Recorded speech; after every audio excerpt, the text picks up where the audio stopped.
Nee, ze ging net mijn knop kon.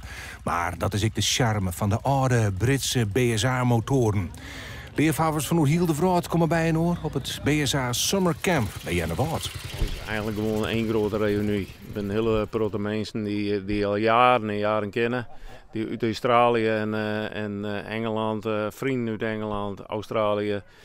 Ja, dat is helemaal geweldig. Het is gewoon één grote familie. Een BSA dat is een Engels motormerk wat nu inmiddels niet meer bestaat. En ja, dat is opgericht door een aantal wapensmeden. Dus ja, ze maakt er van alles. Ze maakt fietsen, wapens, auto's, motorfietsen en heel veel motorfietsen. Dus er zijn honderdduizenden zijn er verspreid over de wereld.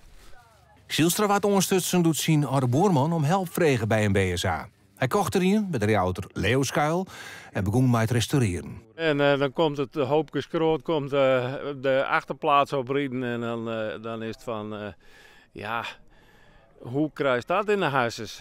Zo'n veel geld voor zo'n hoopje oud roest. Nou ja, dan zie je wat het worden is en ja, dat doe je ook nooit weer weg. Elsier in de komst in een oorlog. Het is de eerste keer dat de BSA-club in Friesland is. We hebben het hier ontzettend naar ons zin. De mensen zijn heel erg vriendelijk. Het wordt gewaardeerd als je gewoon met een aantal oude motorfietsen voorbij komt. Dus het is hier fantastisch eigenlijk. Maar wat maakt die BSA's zo mooi? Waar komt die leefte van de BSA vandaan? Dat kun je thuis niet zeggen. Dat voelt of dat voelt het niet.